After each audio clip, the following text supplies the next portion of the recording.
lahir dari keluarga yang sangat sederhana, bahkan bisa dikatakan sangat tidak mampu gitu. Jadi tinggal bertahun-tahun itu rumah kontrakan ya kampus ya, pindah kontrakan.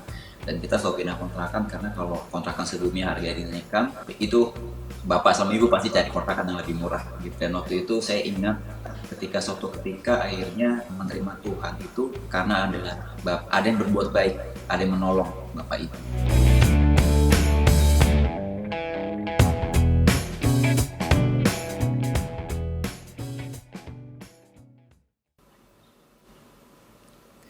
Shalom, selamat siang God Lovers.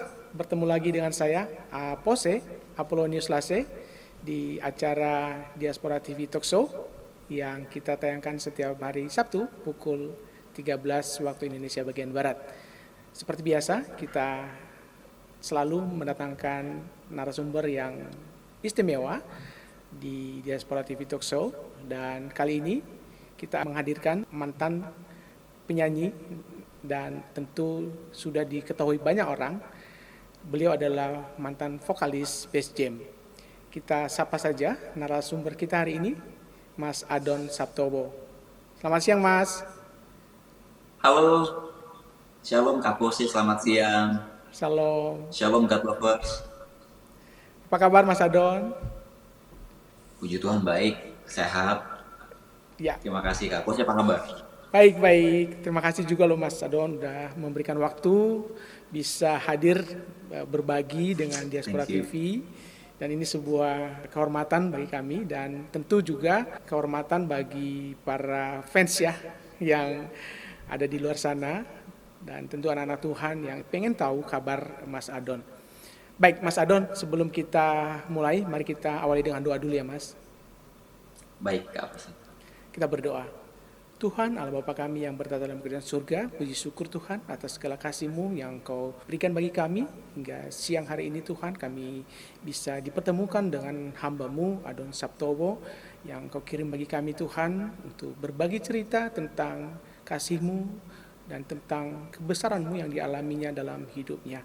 Tuhan, berkati acara ini dari awal pertengahan hingga akhir. Terima kasih Tuhan, dalam nama Yesus kami berdoa, amin. Amin. God Lovers, selama berlangsungnya acara ini, Anda bisa memberikan komentar, memberikan saran di ruang komentar yang ada. Bahkan Anda juga bisa memberikan like dan juga share. Dan jangan lupa subscribe channel kami, karena dengan begitu Anda telah berpartisipasi dan juga dengan sendirinya Anda akan mendapatkan notifikasi setiap ada konten baru dari kami. Baik, langsung saja kita berbincang-bincang dengan Mas Adon Saptowo. Mas Adon, orang pasti sudah banyak mengenal Mas Adon, di mana-mana, di tulisan mana-mana ada tentang Mas Adon. Tapi barangkali masih ada yang kepo lah ya. Seperti apa sih masa kecil Mas Adon? Bisa cerita Mas Adon? Masa kecil ya. Tapi sebelumnya saya sekali lagi terima kasih ya Kak Pose juga di Diaspora TV dan Diaspora. Saya bersyukur diberikan kesempatan untuk bisa sharing apa yang Tuhan lakukan dan kehidupan saya dari awal hingga saat ini. Masa kecil saya sih sangat sederhana banget ya Kak Pose. Kami memang lahir dari keluarga yang sangat sederhana, bahkan memang bisa dikatakan sangat tidak mampu gitu. Jadi tinggal bertahun-tahun itu di rumah kontrakan ya Kak Pose, pindah kontrakan. Dan kita selalu pindah kontrakan karena kalau kontrakan sebelumnya harga dinaikkan, itu bapak sama ibu pasti cari kontrakan yang lebih murah gitu. Dan waktu itu saya ingat bapak sama ibu itu belum mengenal Tuhan ya. Jadi kami betul-betul belum mengenal Tuhan Yesus. Kehidupan kami waktu itu memang sangat serba kekurangan. Dan saya masih ingat ketika suatu ketika akhirnya menerima Tuhan itu karena ada yang berbuat baik, ada yang menolong bapak ibu. Dan itu membuat mengenal Tuhan. Disitulah pertolongan itu menjadi pintu masuk bagaimana Tuhan memperkenalkan diri kepada kami, keluarga yang sangat sederhana. Saya betul-betul waktu itu kalau nonton TV aja ya Kak Pose ya, itu harus ke rumah tetangga. Karena kita nggak punya TV sendiri gitu. Jadi kadang-kadang ke rumah tetangga. Nah ketika nonton TV di rumah tetangga itu, ketika saya masih kecil, saya terinspirasi sama penyanyi yang saya lihat di televisi. Karena kan biasanya kalau ke rumah tetangga yang punya rumah lagi putar apa gitu ya, kita nggak bisa minta ganti-ganti channel. Nah setiap ditanya orang, akhirnya karena saya terinspirasi sama penyanyi itu, saya selalu menjawab kalau ditanya, aduh mau jadi apa, saya selalu bilang saya mau jadi penyanyi. Bahkan saya pakai embel-embel penyanyi terkenal waktu itu, namanya masih kecil ya gitu. Nah, akhirnya dari masa kecil itu, karena saya tahu ibu nggak bisa kasih uang untuk saya kursus atau belajar nyanyi, akhirnya setiap pindah kontrakan, saya selalu cari ruangan khusus untuk saya bisa belajar nyanyi. Jadi di setiap kontrakan itu saya punya ruangan khusus, studio sendiri ya, kamar mandi. Nah disitulah saya nyanyi gitu. Sampai suatu ketika saya sempat bertanya sama diri saya sendiri ya, kapan mau jadi penyanyi kalau nyanyi cuma di kamar mandi gitu. Dan masa kecil saya ada dengan dilewati dengan hal seperti itu.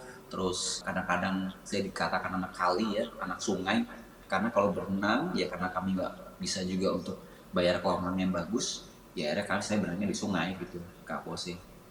Ya kurang lebih seperti itu Kak Pose. Sampai suatu ketika SMA saya mulai, dari SMP saya mulai band, SMA mulai band. Jadi mimpi yang dari kecil itu ada dalam hidup saya, nggak pernah saya pudarkan gitu, nggak pernah saya padamkan. Kalau boleh tahu di daerah mana Mas Anda menghabiskan masa kecil Anda?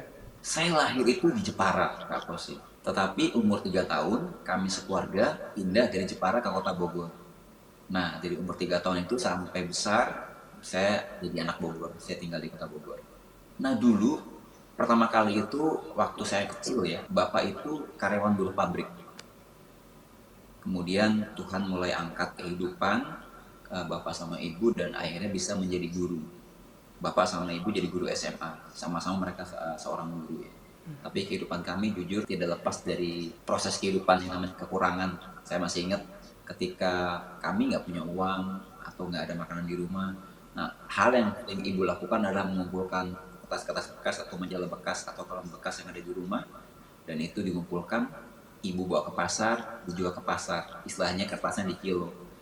Nah kemudian pulang dari pasar, nah, ada makanan yang ibu bawa gitu ya dari hasil jual kertas itu sendiri.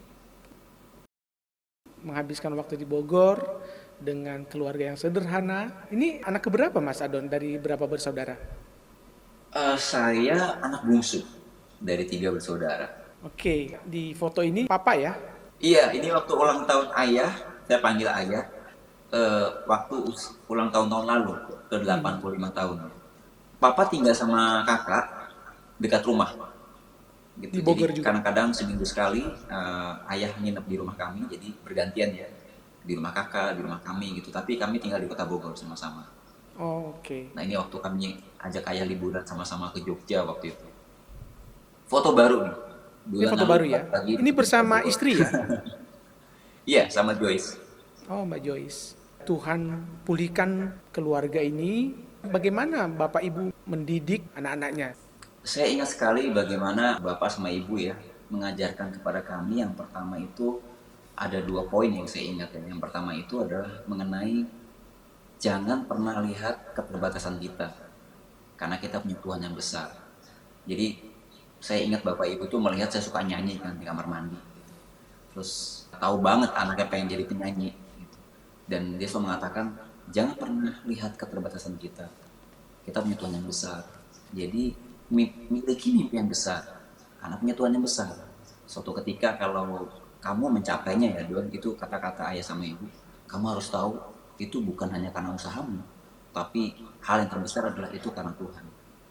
Itu yang ayah lakukan sebelum jauh malah Tuhan pertemukan saya dengan Christian ya. Kemudian yang kedua adalah nilai kerendahan hati. Itu yang sangat ayah dan ibu tanamkan bagi kami anak-anaknya. Dan saya ingat sekali bahwa ayah sama ibu menitipkan tetap jadi orang yang rendah hati dari sekarang sampai kapanpun. Suatu ketika kamu mengalami sesuatu yang baik atau berhasil dalam hidupmu atau Tuhan angkat hidupmu, tetap jadi orang yang rendah hati. Dan waktu itu ayah mengatakan ketika kami memang masih dalam keadaan kekurangan ya, bukan orang yang berlebih gitu, malah tinggal di kontrakan dan serba kekurangan saat itu. Jadi 2 poin itu yang saya ingat. Andalkan Tuhan, jangan lihat keterbatasan kita, dan kerendahan hati. Ya, masa kecil yang luar biasa. Mas Adon selalu memiliki ruang khusus setiap pindah kontrakan, yaitu kamar mandi, luar biasa. Kamar mandi, asik banget. Asik. Itu ada reverbnya gitu loh Kak Pos ya, ada Ya. resonansinya ya. Ya, Dan Makanya suaranya biasa, kayak ya, jadi asik gitu ya. iya. Nah, selain menyanyi di kamar mandi, apa kenangan masa kecil yang masih diingat sampai sekarang, Mas Adon? Saya itu memang tidak lepas dari namanya musik ya. Jadi memang dengar musik itu juga diawali dari rumah gitu, karena Hmm. bapak sama ibu suka pasang musik gitu ya. Kemudian saya ingat kakek saya memang seorang pelukis ya.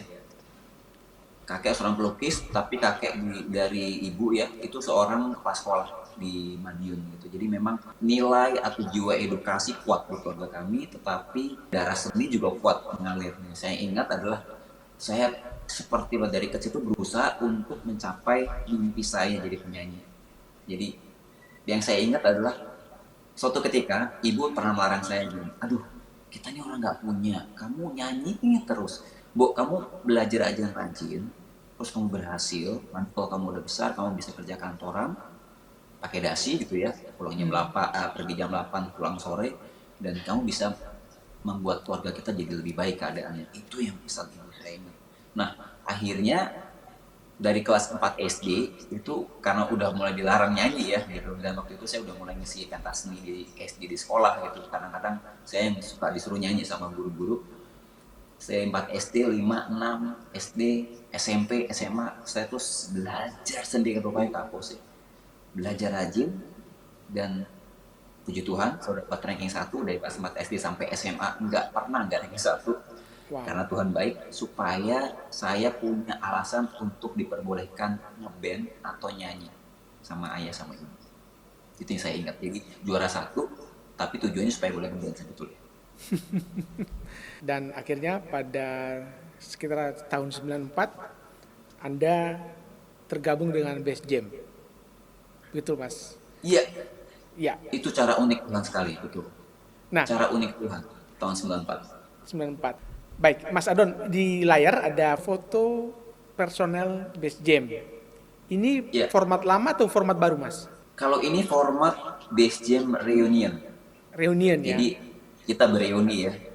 Personil lama yang sudah resign join lagi untuk satu project namanya Base Jam Reunion. Dari kiri ke kanan, bisa disebut namanya, Mas? Siapa aja? Kiri ke kanan ya. Ya. Sebelah saya itu adalah Akmil, dia gitaris bass jam dari awal ketika Aha. kita mulai membentuk bass jam. Kemudian di sebelah saya lagi adalah Mas Alvin ya. Dia seorang hamba Tuhan juga ya, luar biasa banget. Dan Sita, kita adalah pemain bassnya bass jam, Sita. pendiri bass jam dari Oke. awal juga. Kemudian ada Oni, Mas Oni tinggal di Surabaya saat ini. Dia juga gitaris yang bergabung dengan bass jam di tengah perjalanan bass jam. Kemudian Sigit ada vokalis bass jam di awal bersama dengan saya mendirikan bass jam juga. Jadi kita memang duo konsepnya. Dan yang paling kocok adalah Aris, seorang Aris. gitaris. Dia kakaknya Sita, pendiri bass jam dari awal juga. Yang original bass jam dari awal sampai sekarang masih ada ya Sita, Sigit dan Aris. Orang pasti banyak bertanya-tanya, awal terbentuknya seperti apa? Aku dengar gara-gara tampil di 17-an Agustus di acara Jasa Marga. Betulkah? Jasa Marga. Iya, karena papa mamanya Sita, papanya itu kerja di Jasa Marga, terus juga papanya Sigit, orang tua Sigit juga kerja di Jasa Marga. Gitu. Jadi kita memang waktu menggunakan kata base jam itu kita memang BASE-nya, base-nya itu inisial tingkatan nama-nama kita, karena kan drummer kita ada namanya BS. Kemudian waktu awal berdiri itu ada namanya E-nya, Sita, Sigit, Anya, Adon, Akmil, Aris. Nah itu pakai dari base.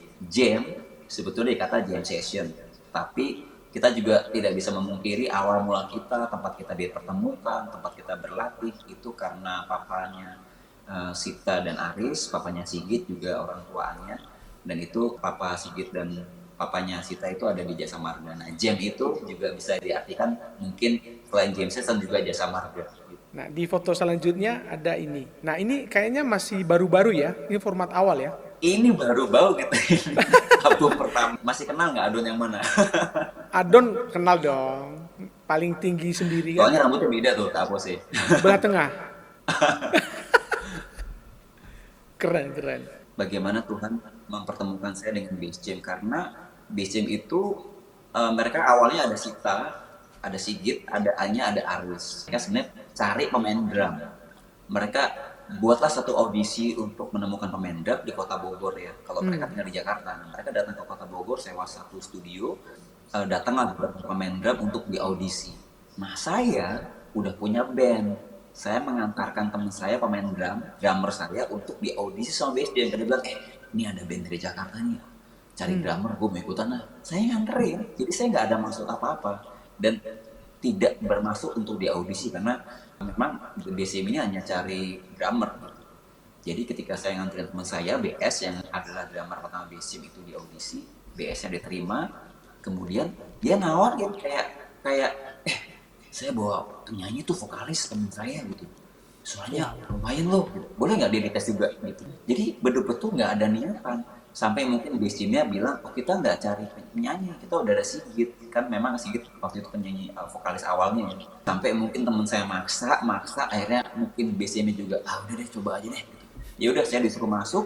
Nah saya kalau disuruh nyanyi namanya kan pengen jadi penyanyi, jadi lihat mikrofon disuruhnya, memang itu salah satu yang saya tunggu-tunggu gitu. Nah, akhirnya ketika saya audisi mereka suka dan akhirnya kita join. Jadi seperti betul-betul Roma 888 Tuhan turut bekerja segala hal untuk mendatangkan kebaikan bagi orang yang mengasihi Dia. Itu kayak benar-benar jadi dari penyanyi kamar mandi kemudian dipertemukan sama bass jam, dan setelah itu Tuhan membuat sejarah dalam kehidupan saya dan teman-teman bass jam. Luar biasa. Dan sejak saat itu Adon Saptowo menjadi vokalis bass jam, menyanyi di depan ribuan orang. Mas, seperti apa rasanya menyanyi di depan orang banyak, Mas? Wah, itu sih betul-betul saya sulit menggambarkannya gitu. Karena memang awalnya kan menyanyi kamar mandi ya. Tapi kemudian ketika Tuhan bawa, saya ingat waktu itu awal mula kita manggung itu adalah acara di Hard Rock Cafe waktu kita launching album. Itu banyak wartawan. Audiensnya memang nggak sampai ribuan ya, karena terbatas di Hard Rock Cafe.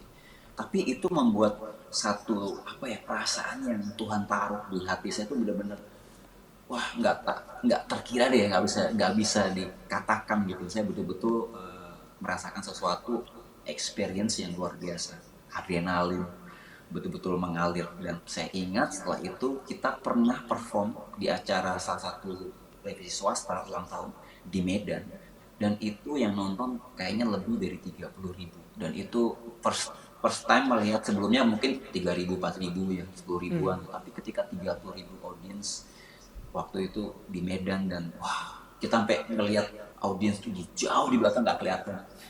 Saya cuma jujur saya ingat bahwa ini yang ayah ibu katakan, kalau kamu mencapainya ingat ini karena Tuhan. Jadi saya ingat di stage itu saya lihat selalu kalau di panggung saya sholat ke atas. Saya terinspirasi juga dengan pemain bola yang kalau dia habis ngegolin kadang-kadang kan suka nunjuk ke atas gitu ya. Nah kadang ketika saya perform saya selalu melihat ke atas bahwa makasih Tuhan, ini semua karena Engkau. Setiap nyanyi bersama bass jam itu yang saya lakukan juga. Dan itu pengalaman luar biasa. Bagaimana jawaban doa masa kecil, dan tentu jawaban doa dari papa mama untuk memberikan anaknya yang terbaik, dan puji Tuhan tercapai. Dan kita tahu kan vokalis itu adalah jadi fokus utama sebuah grup musik, betul nggak Mas? Nggak selalu sih, selalu ya. Mostly kebanyakan karena memang penyanyi yang sering berbicara sama audiens ya, jadi mungkin jadi frontman ya. Seperti saya dan Sigit adalah frontman di bass jam pada waktu itu, mungkin mendapat benefit dari situ aja sebagai vokalis yang sering ngomong di panggung gitu. Mas Adon, selama bersama dengan bass jam, bisa diceritakan nggak Mas Adon, pencapaian paling tinggi seperti apa yang pernah dicapai bersama dengan bass jam? Pencapaian paling tinggi, sebenarnya saya bukan satu tipe orang yang kayak kita dapetin apa aja sih prestasi sama bass jam gitu. Saya bukan tipe yang catat ya, Pak Bos, saya maafkan banget.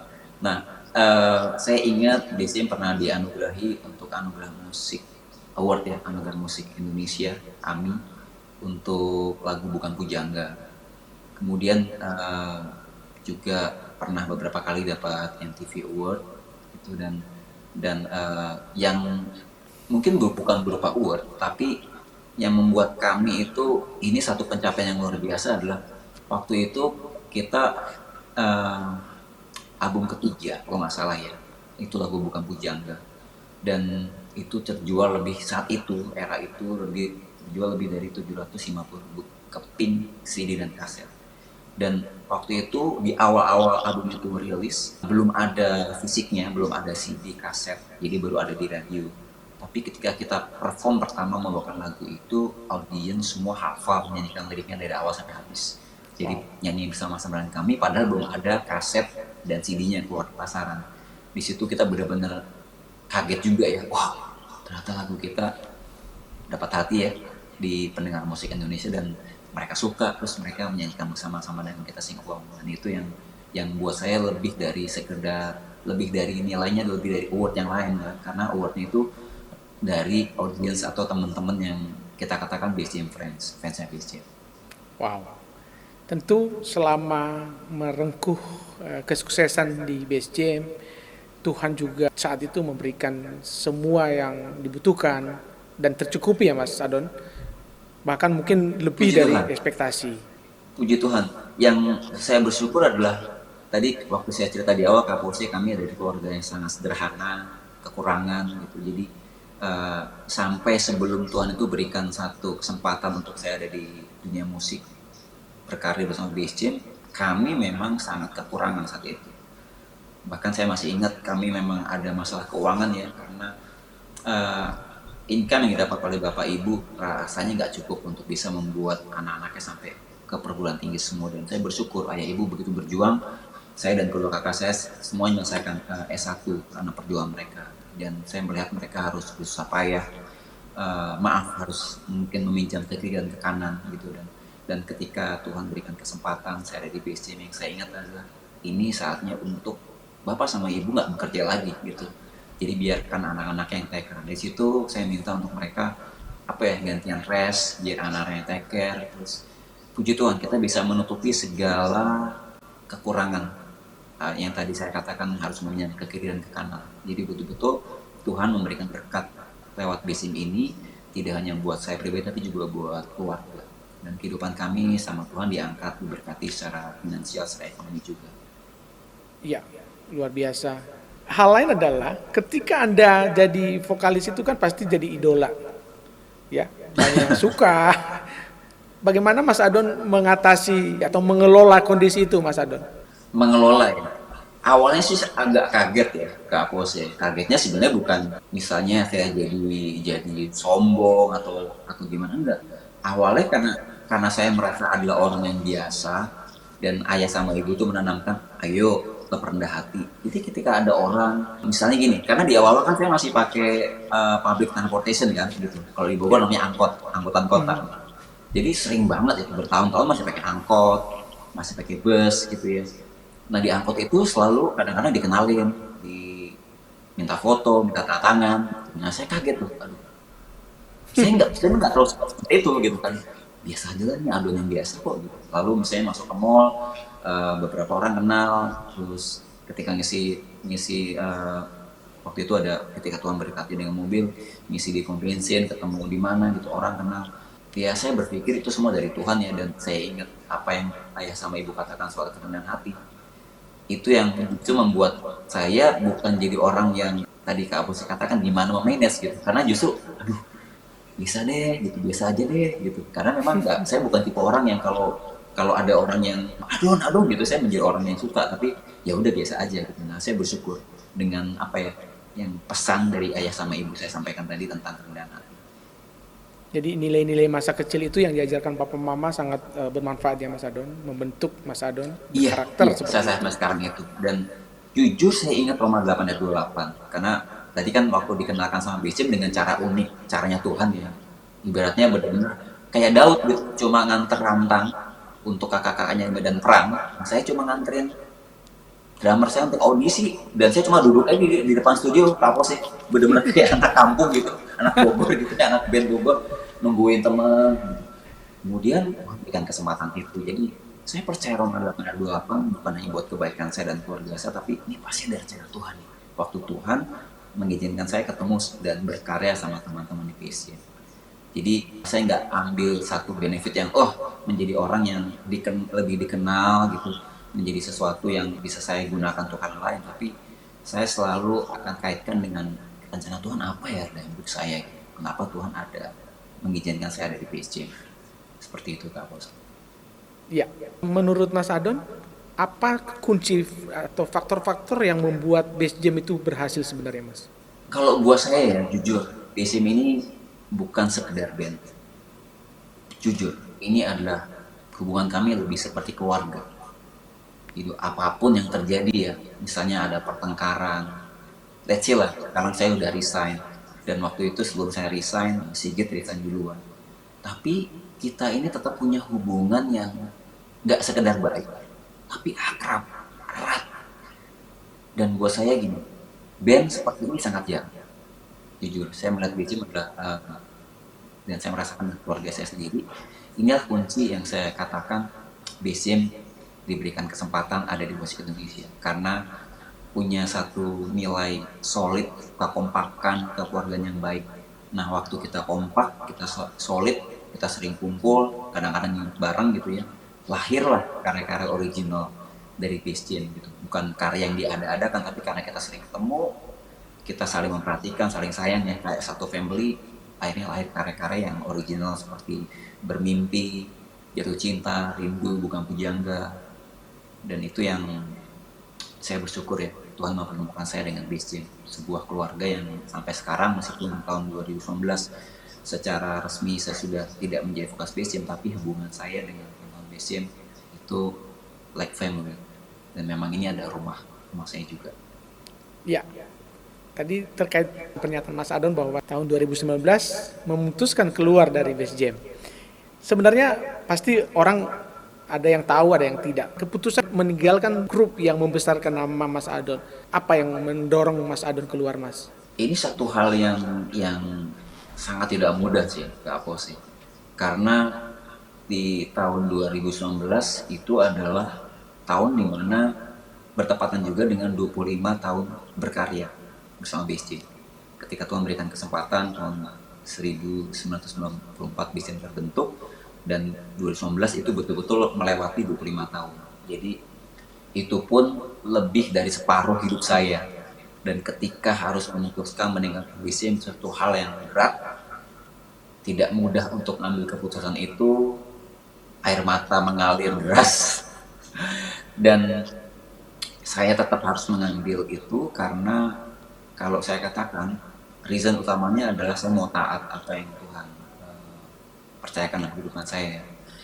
Tuhan katakan kepada saya lewat proses ya, tidak secara audible gitu ya, tapi lewat satu proses bahwa Tuhan sudah izinkan musim bermusik ini 25 tahun, dan Tuhan bawa saya ke musim yang baru lewat satu badai kehidupan yang sebetulnya nggak mudah juga gitu.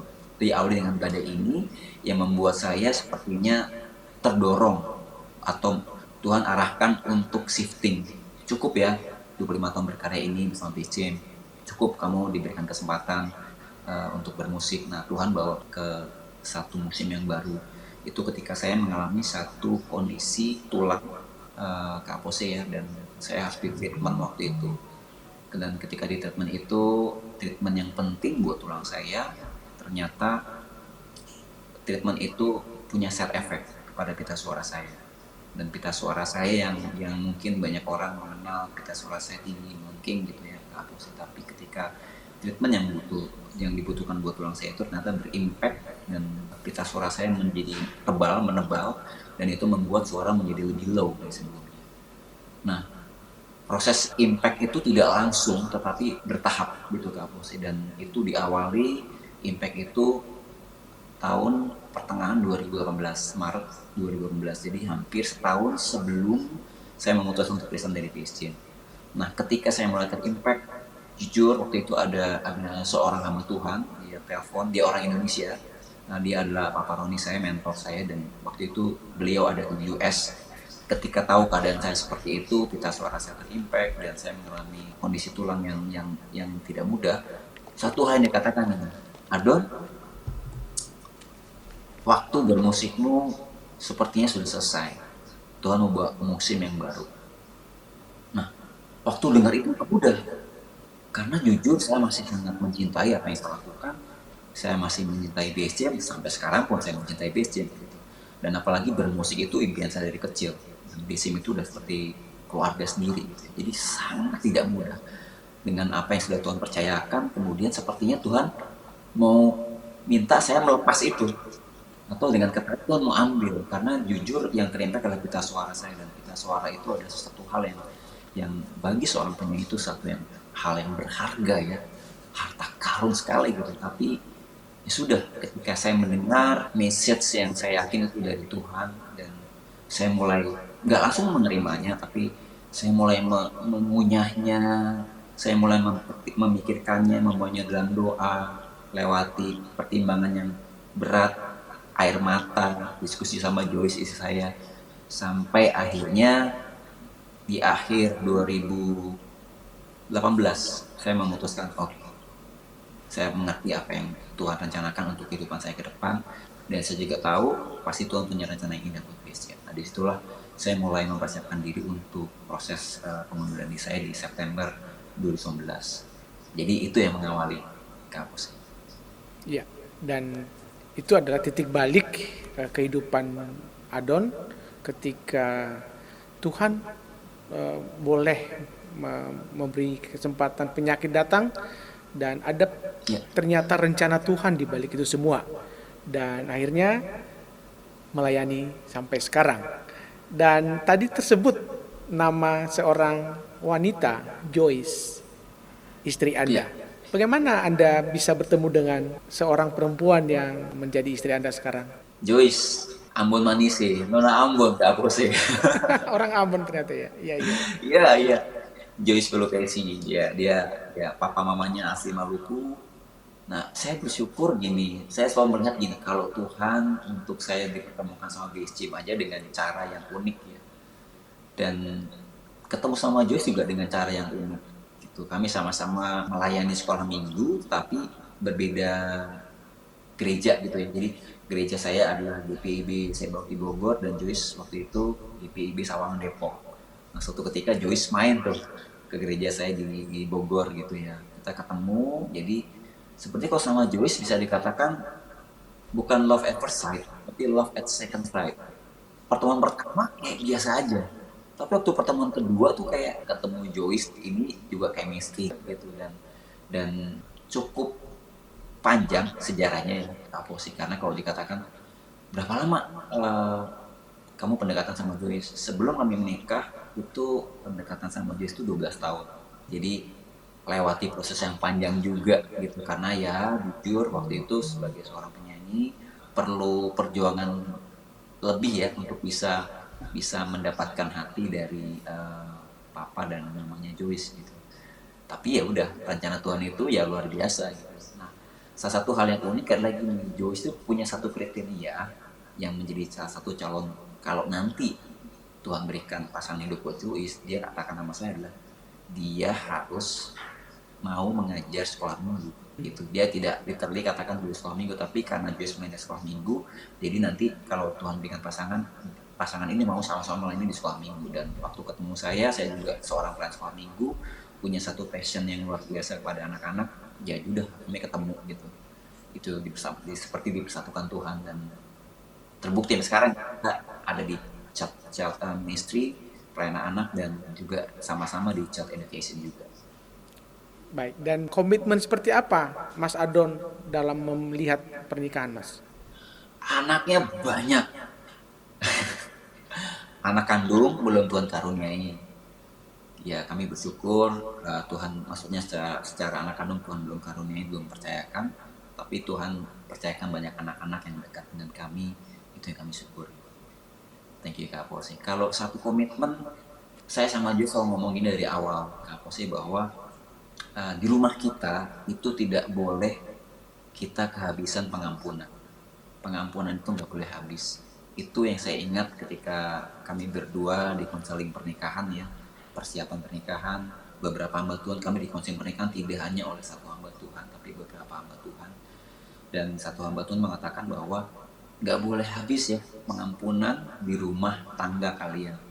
Dan itu yang kami pegang sampai sekarang gitu. Jadi apapun ya, namanya kita dibentuk ya. Saya juga sangat dibentuk oleh kehadiran Joyce dalam hidup saya, dan Joyce juga dibentuk karakternya oleh keberadaan kami sama-sama gitu. Ya, pasti ada gesekan-gesekan, mengenal lebih lagi setiap hari, dan tentunya ya sometimes kita kadang-kadang berdebat, kadang-kadang kita ada pertengkaran. Hal yang kami sepakati bersama adalah pengampunan nggak boleh habis. Jadi itulah yang membuat kami tetap rekat, tetap saling sayang. Bisa dikatakan tetap romantis sampai sekarang. Kayak pacaran gue sama Joyce. Wow, tetap romantis sampai sekarang dan jangan sampai kehabisan pengampunan. Itu keren. Iya. Dan itu sampai sekarang juga Mas Adon dan Joyce melayani Tuhan. Bisa cerita nggak Mas, pelayanan seperti apa sih yang dilakukan oleh Mas Adon dan Joyce hingga sekarang? Yang kami lakukan, kami memang lebih banyak di pelayanan anak ya, Kak Pose ya gitu. Tuhan percayakan sama kami sebuah yayasan kecil namanya 12 Kids Indonesia, 12 anak Indonesia. Memang terinspirasi dari 12 murid Tuhan Yesus ya, orang-orang sederhana, tetapi bisa dipakai Tuhan, dan orang-orang yang sederhana ini unqualified gitu ya, tapi mereka bisa mengubahkan dunia. Dan waktu itu memang kami melayani 12 anak yang ada di belakang apartemen kami di Jakarta. Dan mostly memang mereka adalah bukan orang-orang yang satu iman dengan kami, tapi memang komitmen kami melayani anak Indonesia, nggak terkecuali atau tidak agama tertentu gitu. Tapi kami melayani semua anak Indonesia, dan bersyukur lewat pelayanan di 12S ini juga kami ada satu rumah belajar, rumah baca di Maluku, di Pulau Saparo, di O. Jadi pelayanan saya sama Jus lebih ke anak-anak, ke Aposing. Selain anak-anak sekolah minggu, juga anak-anak yang kami temui kayak 12 ini ya, karena mereka bukan anak-anak yang sama dengan kami imannya, tapi anak-anak Indonesia. Dan juga kami Tuhan bawa di pelayanan edukasi, education gitu. Karena saya dan sama Joyce sekarang ini mengelola satu preschool di Jakarta, namanya Sunshine Preschool, dan itu dengan metode Montessori gitu. Jadi sama-sama kami tidak hanya di pelayanan anak, tapi kami juga di edukasi secara formal. Wow, ternyata bergerak di bidang pendidikan anak. Dan ini adalah sesuatu yang sangat penting ya bagi bangsa ini, karena di tangan anak-anak itulah masa depan bangsa ini. Nah, apa prinsip-prinsip Amin. yang Mas Adon pegang dalam pelayanan seperti ini, Mas? Saya percaya gini, Tuhan katakan layani dari apa yang ada pada kita gitu. Dan yang selalu ada pada kita, ya sometimes kita mungkin bisa memberkati anak-anak dengan makanan, dengan peralatan sekolah gitu. Kita ajak mereka jalan-jalan, sometimes bisa begitu. Tapi saya sama Joy sepakat bahwa yang tidak pernah habis yang kita bisa berikan sama anak-anak adalah keteladanan, terus hubungan, keteladanan dan hubungan. Keteladanan bagaimana cara kita hidup, bagaimana kita menyikapi setiap kehidupan ini, bagaimana kita memberikan sama anak-anak prinsip hidup untuk mencapai keberhasilan. Tetapi juga kita berikan hubungan sama mereka. Nah, hubungan itu yang buat saya ini yang sampai sekarang yang saya heran, sama anak sekolah minggu aja kami masih terhubung. Itu yang saya bersyukur, bahwa hubungan ini membuat pelayanan kita tidak hanya berhenti ketika kita melayani anak-anak pada waktu mereka kecil, terus mereka dewasa, kita nggak ketemu lagi. Tidak, kita nggak pernah seperti itu. Saya masih ingat ada salah satu anak sekolah minggu kami, sekarang menjadi anggota DPR RI, namanya Iren Roba. Dan ketika kami ketemu, saya ingat dia anak sekolah minggu saya, dia ingat saya, dan kita masih terhubung sampai sekarang. Sama juga dengan Joyce, dengan anak sekolah minggu yang menuju selayani, kita masih terhubung sampai sekarang. Keteladanan dan hubungan, itu yang kami tanamkan dalam pelayanan kami, Kampus. Wow, ini sangat menginspirasi, dan tentu dalam perjalanan yang jatuh bangun, Tuhan juga izinkan ada penyakit yang tadi disebutkan bahwa ada penebalan di pita suara Mas Adon. Nah, sedikit saja Mas Adon, bisa cerita seperti apa sih penyakit itu sehingga Mas Adon harus divonis dokter untuk melakukan treatment? Jadi kalau nama kondisi tulang yang tadi saya sempat ceritakan di awal, Kak Pose, itu namanya osteopenia. Osteopenia adalah kepadatan tulang yang sangat rendah. Jadi maaf, dia gampang retak, gampang patah kalau misalnya saya mengalami cedera. Dan osteopenia ketika mengalami hal seperti itu tentu membutuhkan waktu penyembuhan yang cukup lama atau pemulihan yang cukup lama. Dan yang saya baru dapatkan itu saya temui ketika Oktober 2017, saya mission trip ke Pangkalan Bun, dan ternyata baru ketahuan di sana saya nggak bisa jongkok ke pose. Nah, pulang ke Jakarta, check up, ternyata yaitu kondisi osteopenia. Itu saya di BMD, Bone Mass Density, untuk mengetahui kepadatan tulang saya. Dan setelah itu saya langsung check up ke Kuala Lumpur sama Joyce, dan di sana sampel darah saya dikirim ke US untuk tahu kenapa ya kok tulangnya nggak kuat gitu, karena pengaporan itu terjadi di sebagian besar tubuh gitu. Dan akhirnya setelah hasil diagnosa darah saya dari US datang, di situ dokter menyimpulkan ada satu komponen untuk pembentukan tulang yang kuat itu tidak saya miliki sejak saya lahir. Dan baru ketahuan itu ketika saya usia 44 tahun kemarin, ketika saya main di Pangkalan Bun. Treatment itu yang penting. Jadi treatment untuk menggantikan satu komponen yang tidak saya miliki. Setiap 3 bulan saya harus injeksi ke dalam darah saya supaya tulang saya bertahap menjadi lebih kuat ya, jauh dari level osteopenia. Jadi jangan sampai jatuh ke level namanya osteoporosis ya. Mungkin Kak Pose dan teman-teman gas lover sering mendengar kata osteoporosis gitu, tapi osteopenia mungkin jarang dengar. Nah, dokter membuat treatment ini yang penting supaya saya nggak jatuh ke level yang lebih kurang baik dari osteopenia. Dan puji Tuhan hasilnya sangat baik, kepadatan tulang saya meningkat. Namun tanpa disadari ada side effect bahwa treatment yang penting buat tulang saya itu ternyata juga mempertebal pita suara. Nah, masalahnya Kak Pose, pita suara itu yang tinggi melengking itu adalah pita suara yang elastis seperti pita suara anak-anak. Nah, kalau makin tebal itu dia akan semakin low, nggak mencapai nada tinggi atau tidak seelastis dulu. Itu yang terjadi Kak Pose. Treatment untuk tulang saya berimpact kepada pita suara saya. Ya, dan puji Tuhan sudah membaik terus ya Mas Adon ya. Nah, itu luar biasanya. Kenapa saya katakan luar biasa Kak Pose? Saya bersyukur untuk apa yang Tuhan percayakan. Jujur, saya bersyukur. Terima kasih buat kekuatan yang Tuhan kasih. Terima kasih untuk semua janji Tuhan, dan kekuatan Tuhan itu saya rasakan lewat Joyce, lewat teman-teman dekat, ya brother dan sister yang ada di sekeliling saya, juga mentor dan Bapak rohani. Kalau tadi Kak Pose katakan bersyukur, kondisi tulang semakin membaik. Tetapi pita suara ini Kak Pose dari tahun lalu turun lagi setengah oktav.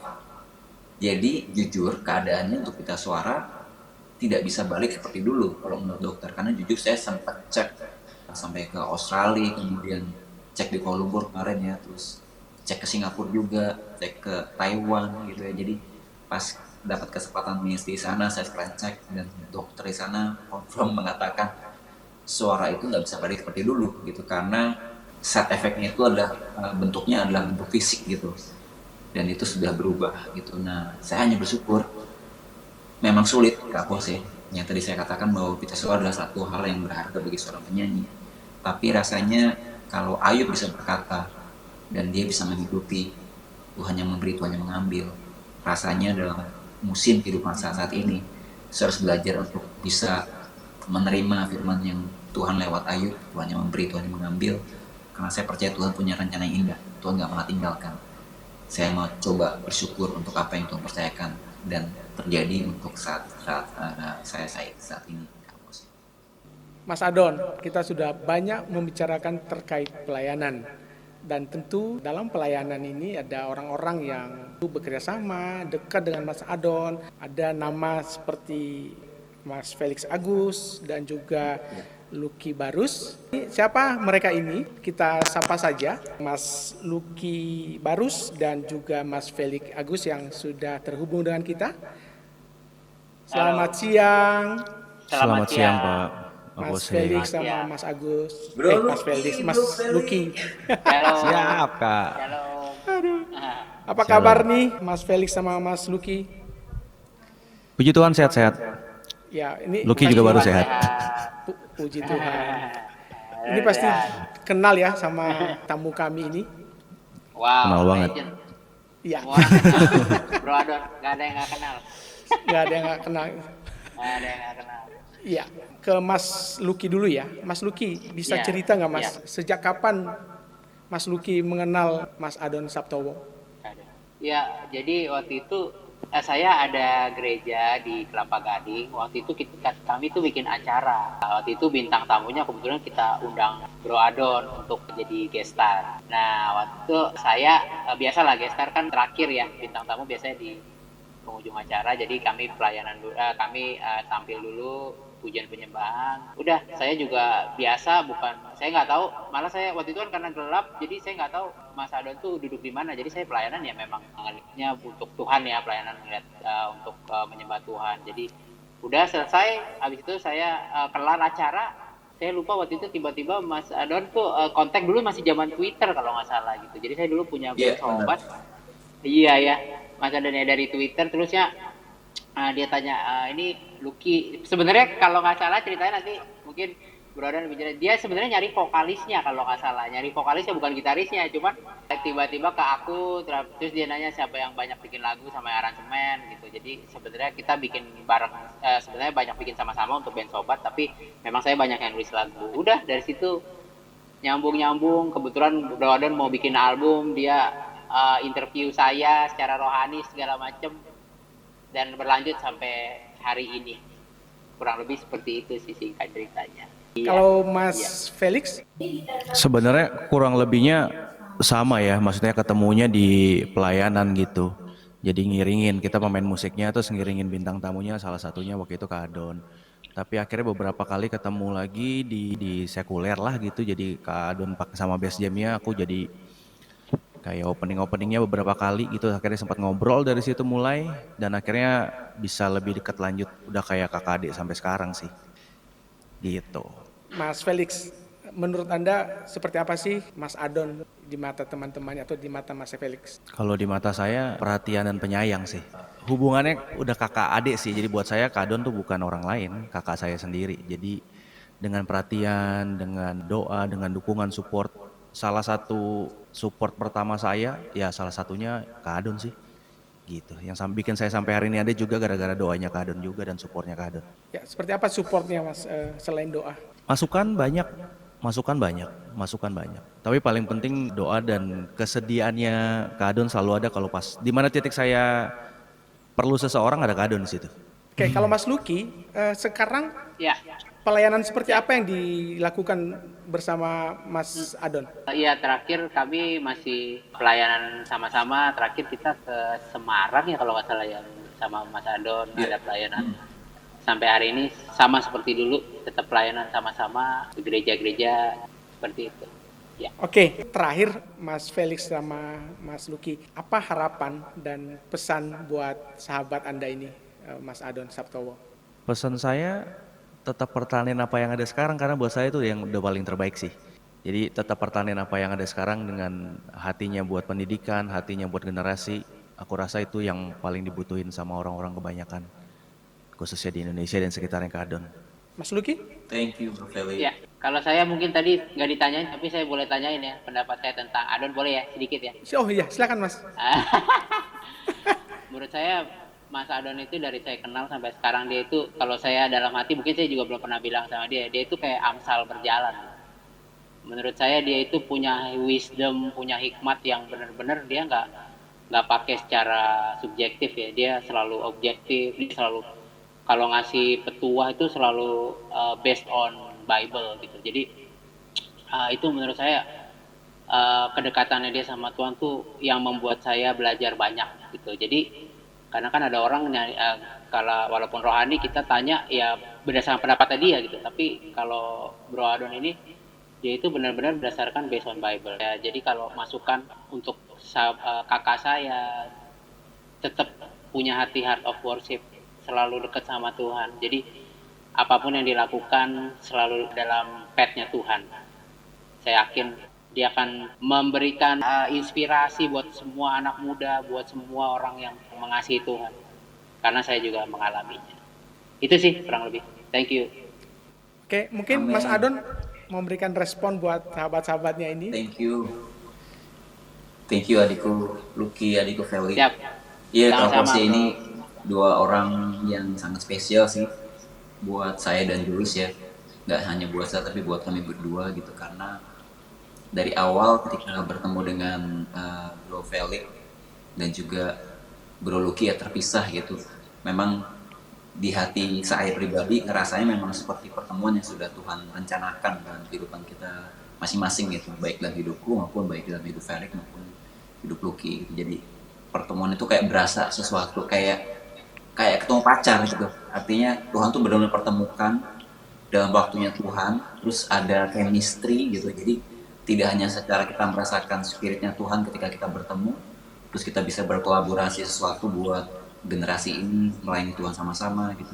Tapi ada chemistry juga, ada nilai chemistry yang kalau di musik itu luar biasa banget. Dan melihat dari mereka kehidupan Felix sama Lucky, saya belajar banget dari mereka berdua ya soal bagaimana mereka memberikan hidupnya sepenuhnya buat Tuhan. Terus juga mereka orang yang sangat luar biasa, tetapi secara bersama mereka orang yang sederhana dan rendah hati, yang luar biasa dipakai Tuhan. Itu aja, dan mereka selalu ada ketika saya berada di titik terendah ya. Lucky sama Felix tahu saya ngalami titik terendah yang tidak mudah. Dari dulu sama-sama melayani dengan suara masih tinggi, tapi kemudian kita suaranya terdampak, dan mereka tetap menjadi adik-adik yang nggak pernah berubah. Padahal kondisinya udah berubah, gitu. Mereka tetap sama-sama mensupport saya untuk terus melayani Tuhan. So thank you banget adikku Felix, adikku Lucky. Sama-sama, I love brother. you. I love you too. Baik, Mas Felix sama Mas Lucky, terima kasih banyak udah mampir sebentar di Diaspora Sama-sama. TV. Sama-sama. Semoga persahabatan ini bisa terus berlanjut sampai Amin, pasti. dunia ini berakhir. Asik. Amin, amin. Wah, Amin, mantap. amin. Pasti. Oke, Lucky selamat sama melayani Felix Mas. bilang Sekali lagi terima kasih. Shalom. Terima kasih. Shalom, terima Thank you kasih, adikku Bose. Felix, adikku Lucky, thank you. Lanjut. Siap, Selamat, sama-sama. Kak. Luar biasa.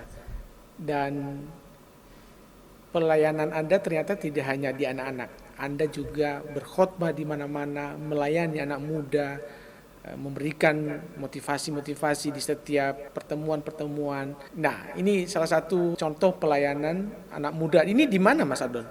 Ini di Palangkaraya, Kak Jose. Wow. Waktu itu ada sebuah festival youth ya, anak-anak muda di Palangkaraya. Dan ini masih pita suara masih oke ya waktu itu ya? Yes, masih tinggi banget waktu itu Kak Jose. Wow, Ya. thank you ditampilkan. Dan Ada Lucky di belakang tuh, kelihatan. iya benar, Lucky. Oke, dari semua pelayanan-pelayanan ini, sebenarnya apa sih visi besar Mas Adon ke depan dalam menjalani semua pelayanan ini bersama Joyce tentunya? Kalau saya pribadi, dalam setiap kehidupan yang Tuhan izinkan kami lewati ya Kak Jose, juga pelayanan-pelayanan. Jujur sih, saya dibentuk sama Tuhan. Karakter saya dibentuk Tuhan gitu. Jadi saya tidak melihat untuk saat ini saya menjawab bahwa sisi orang lain, tetapi apa yang saya lewati bersama Joyce, kami dibentuk. Karena yang Tuhan inginkan, Tuhan rindukan dari saya dan terutama kami berdua, saya sama Joyce, adalah karakter yang semakin serupa dengan Kristus. Nah, ketika Tuhan izinkan badai ini, bisa dikatakan ya Kak Jose, ini adalah lowest point, titik terendah kehidupan saya. Jujur, sangat sulit dari Oktober 2017 sampai September 2019 waktu memutuskan saya mengumumkan pengunduran diri saya dari PCM. Itu momen-momen yang nggak mudah gitu untuk bisa berkata bahwa Tuhan yang memberi, Tuhan yang mengambil. Lalu saya mengatakan bahwa kita nggak bisa menyalahi pekerjaan Tuhan, tapi percaya Tuhan memberikan rancangan dan sejahtera. Kami imani bahwa Tuhan nggak pernah memberikan pencobaan atau ujian melalui kekuatan kita. Dia hadir, Dia Tuhan yang setia, Dia akan memberikan jalan keluar supaya kita bisa menanggungnya. Kita tahu firman, I can do all things to Christ who strengthen me, sehingga perkara dapat kutahuan karena Tuhan berikan kekuatan kepada kita. Jujur, itu firman Tuhan yang luar biasa. Tetapi untuk bisa menghidupinya butuh proses. Dan waktu badai ini adalah bagaimana Tuhan membentuk karakter kami bahwa menjadi seorang pelayan itu tidak hanya hebat di panggung. Dan saya minta ampun itu. Karena mungkin ketika dulu Tuhan masih berikan kesempatan suara saya yang masih melengking tinggi, mungkin saya mengandalkan pita suara saya dalam melayani Tuhan. Mungkin saya sempat mengagumi pita suara saya oke gitu ya. Tapi ternyata bukan itu. Kita melayani Tuhan, itu ketika kita bisa melakukan firman Tuhan atau menghidupi firman Tuhan. Bukan kehebatan kita berbicara, memberikan konseling, atau berkhotbah, atau melayani anak sekolah minggu, atau hebat ketika kita memimpin sebuah pujian penyembahan, ribuan orang yang hadir. Tapi pelayanan yang utama yang Tuhan ajarkan saat ini dalam kehidupan kami, dalam kondisi saat ini, saya mengerti sekali. Satu nilai pembelajaran Tuhan beri adalah lakukan, hidupi firman Tuhan. Ketika kita menghidupi firman Tuhan, maka pelayanan kita akan lebih berdampak. Bukan sekedar talenta yang kita bawa dalam pelayanan, bukan sekedar apa yang kita punya, tetapi hati yang taat untuk melakukan firman Tuhan, menghidupi firman Tuhan. Meskipun kondisinya sulit, dalam badai, dalam titik terendah. Ketika kita bisa melakukan firman Tuhan, justru itu menjadi pelayanan yang utama bagi Tuhan dan juga bagi orang lain. Terima kasih Mas Adon, sesuatu yang sangat memotivasi kita, dan God Lovers pasti banyak belajar dari bincang-bincang kita hari ini. Dan kita sudah sampai di ujung acara, Mas Adon. Terima kasih atas kehadiran Anda di Diaspora Thank you TV. Kak Jose, thank you Diaspora TV, God Lovers. God Lovers, demikian tadi bincang-bincang kita dengan Adon Sabtowo, mantan vokalis Base Jam, dan sekarang menjadi hamba Tuhan. Jatuh bangun dirasakan, tapi satu hal, bahwa Tuhan tetap angkat, Tuhan tetap pulihkan, dan sampai sekarang Adon dan istrinya Joyce bersama teman-temannya terus melayani Tuhan dengan sepenuh hati. Terima kasih atas atensi Anda semua, God Lovers, dan sekali lagi kami ingatkan, bila ada saran dan komentar dalam setiap acara kami, silakan tulis di bawah ini, di ruang komentar, dan jangan lupa juga di like, share, dan di subscribe. Terima kasih, sampai jumpa, Tuhan memberkati. Thank you God Lovers. Tuhan berkati. Thank you Kak Jose.